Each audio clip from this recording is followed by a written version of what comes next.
మనకు TET and DSC try method test number 7 CCE మరియు మూల్యాంకనం దీంట్లోనే విద్యా ప్రమాణాలకు సంబంధించి ఉంటుందండి. చూద్దాం ఆ టెస్ట్ నెంబర్. ఇక్కడ చూడండి క్వశ్చన్ నెంబర్ 1. క్రింది వానిలో గుణాత్మక మదింపు సాధనం ఏమిటి అని అడిగానండి. గుణాత్మక మదింపు సాధనం దత్తాంశ విశ్లేషణ, సర్వే, జీవిత చరిత్ర, రేటింగ్ స్కేల్ అని చెప్పి మనకు 4 ఆప్షన్స్ ఇచ్చాడండి. ఇక్కడ గుణాత్మక మదింపు సాధనం అనేది రేటింగ్ స్కేల్ అండి. ఏంటిదని ఇక్కడ ఆన్సరు రేటింగ్ స్కేల్ అని గుర్తుపెట్టుకోండి. గుణాత్మక మదింపు సాధనాలండి. టూల్స్ ఆఫ్ ఇవాల్యుయేషన్లో మనకు ఉంటాయండి, వాటి గురించి అవి చూస్తే మనకు తెలిసిపోతుంది. రెండో క్వశ్చన్ ఇక్కడ చూడండి. ఇక్కడ 5, 7, 2, 8లతో ఏర్పడే 4 అంకెల అతిపెద్ద సంఖ్య ఏది? 4 అంకెల అతిపెద్ద సంఖ్య ఏది? ఈ పరీక్షాంశం ద్వారా పరీక్షించదలిచిన విద్యా ప్రమాణము అని చెప్పి అడుగుతాడు. ఏంటి అంటే మనకు విద్యా ప్రమాణాలు 5 విద్యా ప్రమాణాలు మ్యాథమెటిక్స్ ఉంటాయండి.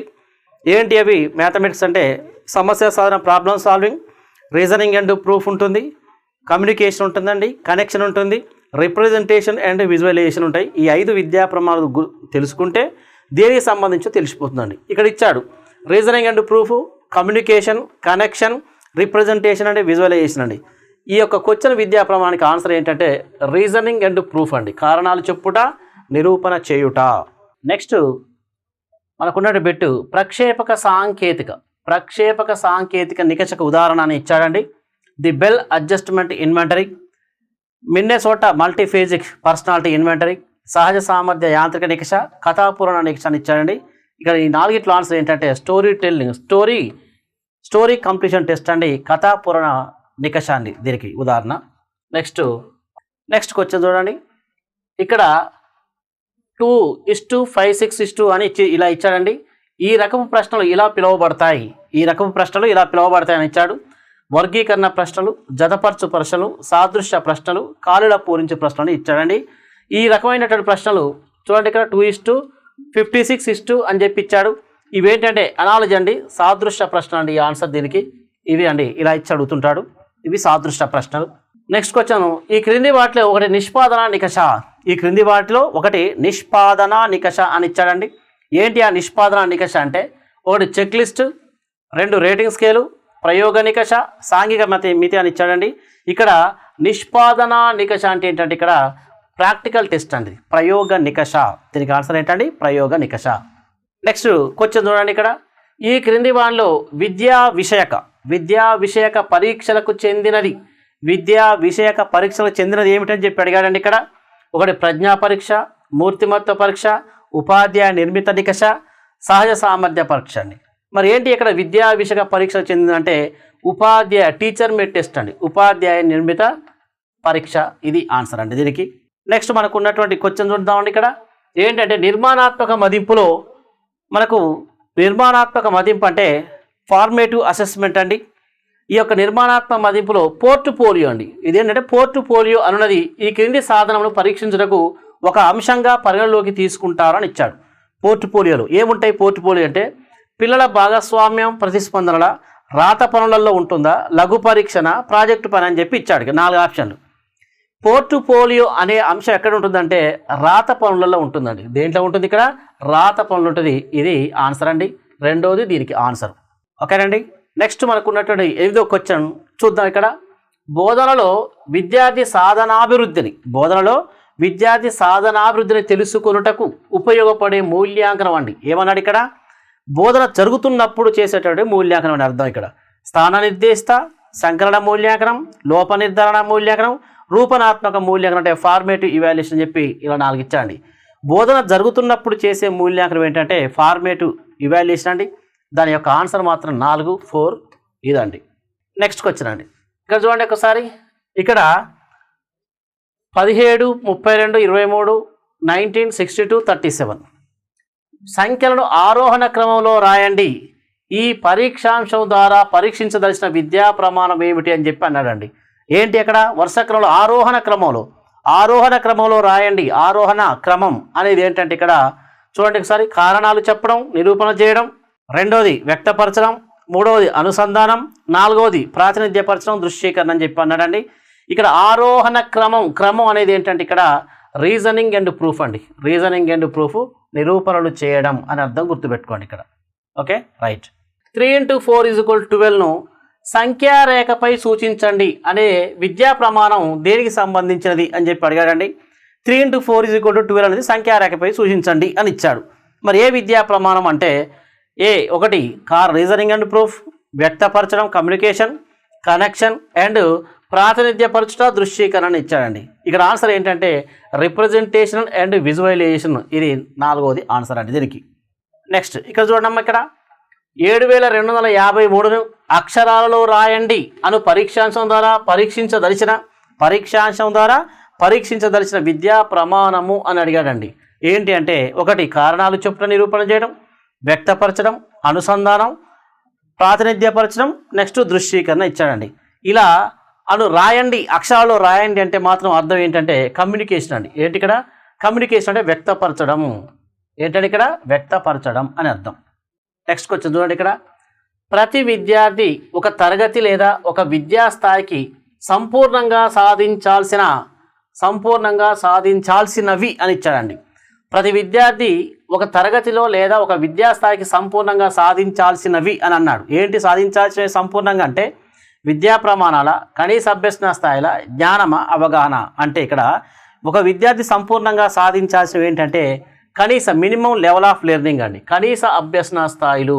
ఆన్సర్ ఏంటంటే ఇక్కడ కనీస అభ్యసన స్థాయిలు. నెక్స్ట్ ఇక్కడ చూడమ్మా, విద్యార్థి రాసిన పరీక్షను మదింపు చేయడంలో ఉపాధ్యాయులకు సహాయపడునది ఏమిటి? ఉపాధ్యాయులు పేపర్ ఎగ్జామ్ పెట్టిన తర్వాత వాటిని మదింపు చేస్తున్నాడు. చేసినప్పుడు ఏం ఉపయోగపడుతుందని చెప్పి అడుగుతున్నాడు. ఏంటి అంటే రూబ్రిక్సా, చెక్ లిస్టా, పోర్ట్ఫోలియోనా, రేటింగ్ స్కేలా? అంటే ఉపాధ్యాయుల మదింపు ఉపయోగపడేది ఏంటండి రూబ్రిక్స్. ఏంటంటే ఇక్కడ ఆన్సర్ 1 రూబ్రిక్స్. నెక్స్ట్ చూద్దాం, ఇక్కడ సాంఘిక శాస్త్రంలో విషయావగాహనకు గల భారత్వ శాతం ఏంటి అని అడిగాడు. విషయావగాహనకు ఎంత అండి? 15, 10, 40, 30 ఇచ్చాడండి ఆన్సరు. ఇక్కడ మనకు విషయావగాహనకు ఎంత అండి? ఇక్కడ 40 అండి, 3వది ఆన్సర్ అండి. ఇక్కడ విషయావగాహనకు ఎంత అంటే 40. నెక్స్ట్ వచ్చేసి చూద్దామని, ఇక్కడ నిర్మాణాత్మక మూల్యాంకనం, దీన్నే ఫార్మేటివ్ ఇవాల్యుయేషన్ అంటాం.